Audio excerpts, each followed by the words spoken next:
Hello there, it is your favorite mental health physician, advocate, and coach. Today on Finding Optimal Wellness with Dr. May, I'll be speaking on 10 reasons you need to see a therapist. Therapist is so much more than just sitting on the couch. There are lots of misconceptions about what it means to talk to a mental health professional. The need to talk about your emotions is seen as something to poke fun at, weak or shameful. That stigma is often why people do not seek help in the first place. But here is the reality. Therapy is an incredibly useful tool that helps with a range of issues, from anxiety to sleep to relationships to trauma to even suicidal attempts. Here are reasons why you should see a therapist. Number one, grief. You've lost a loved one, a beloved one. You are bereaved. You are grieving. You are going through the stages of grief, which we always talk about here. Denial or shock, anger phase, bargaining phase, sadness or depression phase, and finally accepting it.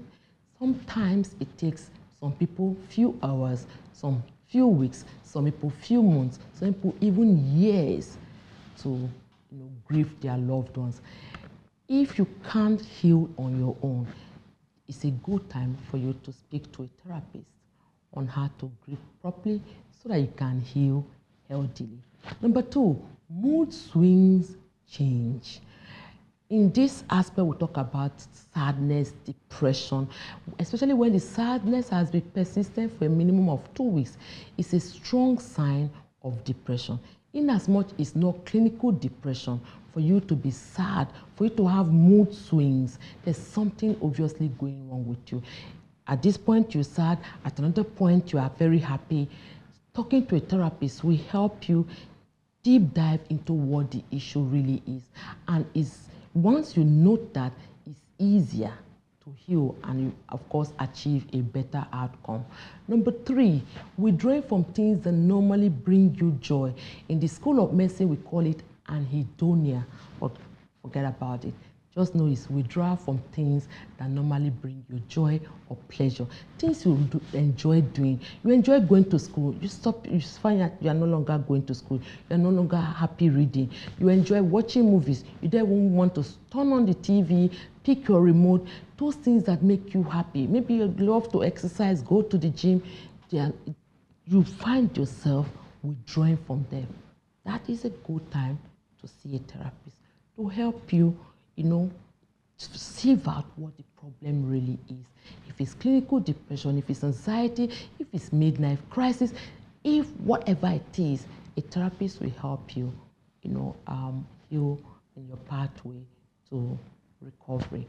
Number four, harmful thoughts.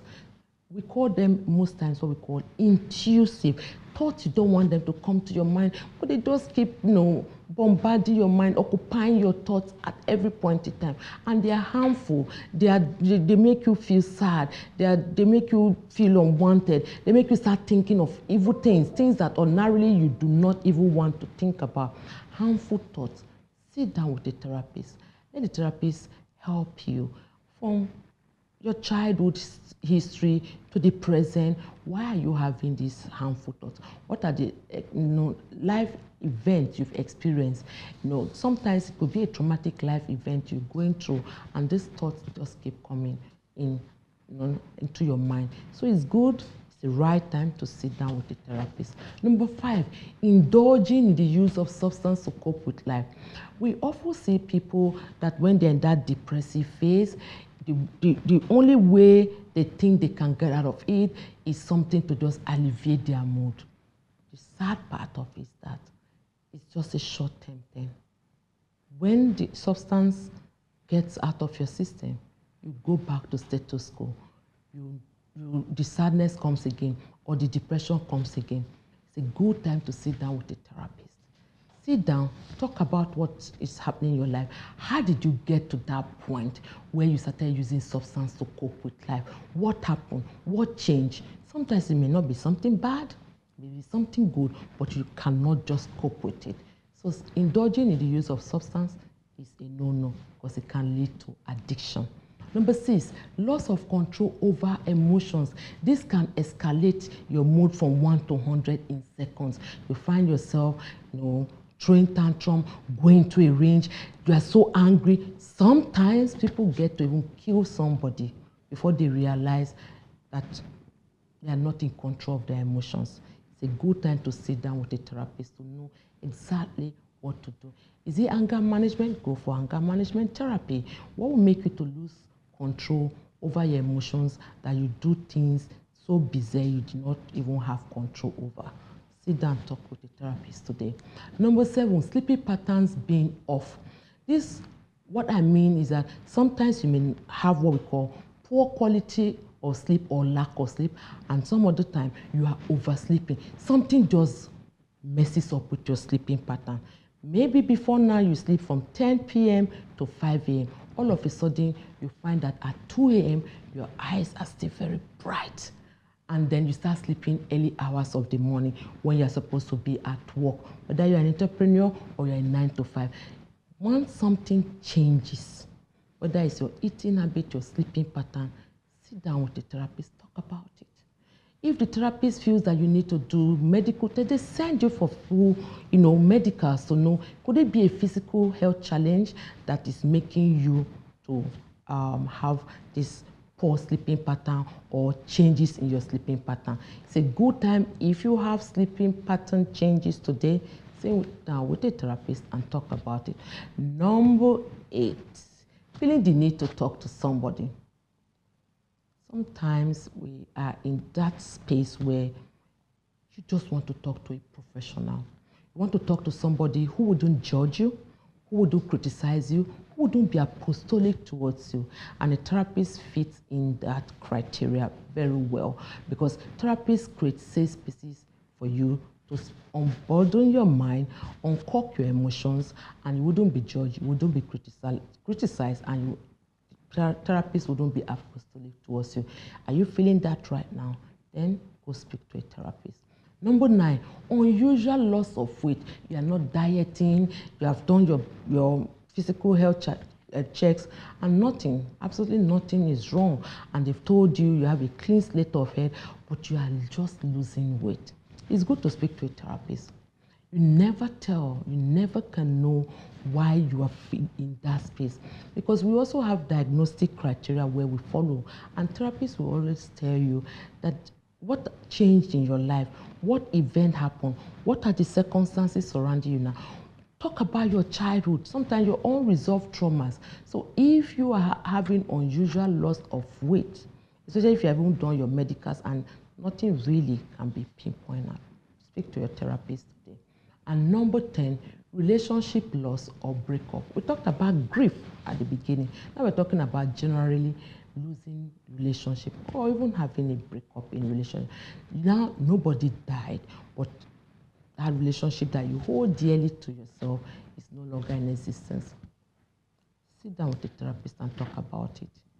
Heal, most importantly, before you move on to any other relationship. Because if you leave a particular relationship, you don't heal before you move on, the reason or reasons why you left this relationship, maybe in a bad state, maybe in a good state, is transferable because emotions are contagious. So it's good for you to heal, find a therapist you can talk to, and grieve over it and find closure.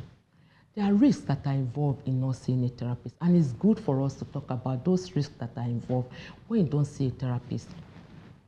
We're talking about suicidal attempt. That's one risk involved when you don't see a therapist. Because when you get to that stage that's overwhelming, you feel hopeless, worthless, helpless, and you feel suicidal. It's an attempt, but sometimes people don't wake up, people don't survive it. Another point is constant use of substance which may damage the body system. It does not only just damage the body system. I spoke on earlier on, you can be addicted. Addiction is a disease now. It's no longer, oh, it's for fun, it's for, I'm just experimenting. Addiction has been found scientifically to damage the brain and other organs in the body. The third part, when you risk not seeing a therapist, feeling of worthlessness. I know you feel worthless, hopeless, and helpless. Like I said earlier on, you could be suicidal. So it's good for you to talk to a therapist when and if you need to. And the last of it is living with fear. You constantly live in fear because you have not been able to trust enough to talk to somebody. You may not trust your friends and family members, but see a therapist who is, board certified, that, that legally binded to ensure that your secrets are your secret even after death. If not, you constantly live in fear where you are not enjoying the beauty of life. You are not living in the moment. You are not living. You are just surviving. You are not thriving. And everything just happens to you. So these are the reasons if you risk not seeing a therapist, you could be suicidal, you could be living in fear, you could be overusing or abusing substances, and you do not need that. Sit down with a therapist and have that conversation today. In fact, there's a school of thought that says people go for therapy because of the people in their lives that refuse to go for therapy. And like Chris Pine once said, therapy is like going to the gym. Until next time, remember, it's a bad day, not a bad life.